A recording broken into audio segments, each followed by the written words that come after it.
네, 여야가 오는 17일 재헌절 이전까지 국회 원구성을 마무리하자는 데 뜻을 모았습니다. 다만 오전 여야 원내대표 회동에서는 상임위원장 배분 등을 놓고 이견을 재확인했는데요. 네, 국회 취재기자 연결하겠습니다. 김보윤 기자.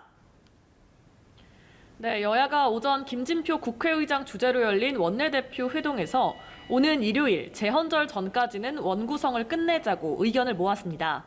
여야는 원내대표 회동 이후 공동 브리핑에서 이번 주 원내수석 부대표 간 협상을 통해 상임위원장 배분과 사법개혁특위 구성 문제를 일괄 타결하기로 합의했다고 전했습니다.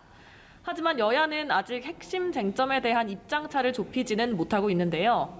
회동 모두 발언에서 국민의힘 권성동 원내대표는 검수완박을 완성하는 사개특위 구성이 왜 상임위 구성에 걸림돌이 돼야 하는지 이해할 수 없다고 말했습니다.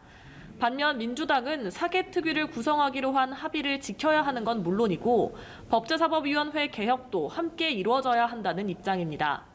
박홍근 원내대표는 오후 외부 행사가 끝난 뒤에 여당이 국회 개혁에 나서주는 걸 보장하면 사개특위 구성 비율도 대승적으로 검토할 수 있다고 양보했다고 밝혔습니다.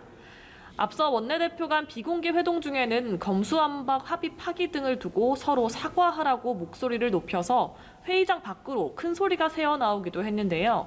여야 원내수석은 내일쯤 다시 만나서 협상을 이어갈 것으로 보입니다. 네, 현재 여야 모두 당대표 자리가 비어 있는데요. 당권을 노리는 주자들이 존재감을 드러내는 듯한 모습이라고요. 네, 그렇습니다. 국민의힘 안철수 의원이 글로벌 경제 위기를 주제로 입당 후 첫 토론회를 열면서 새 모으기에 돌입했습니다. 이 자리에는 권성동 원내대표와 정진석 국회 부의장, 김기현 전 원내대표 등 40명 안팎의 의원들이 모였는데요.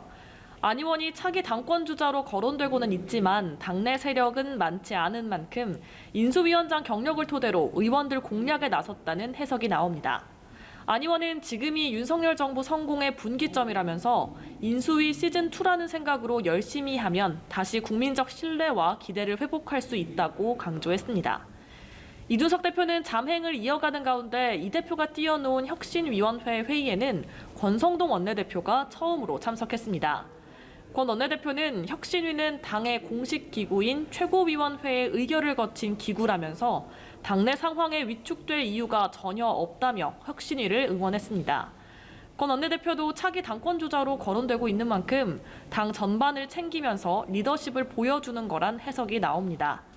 민주당은 이재명 의원의 당대표 출마가 기정사실화되면서 반명계 주자들은 혁신이 필요하다고 목소리를 높이면서 맞서고 있습니다.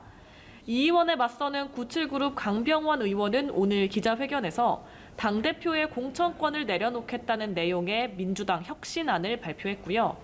앞서 친명계의 장경태, 양이원영 의원 등이 출마한 최고위원 선거에는 친문계의 고민정, 윤영찬 의원이 도전장을 내밀면서 개파 간 경쟁 구도에도 불이 붙는 모습입니다. 지금까지 국회에서 전해드렸습니다.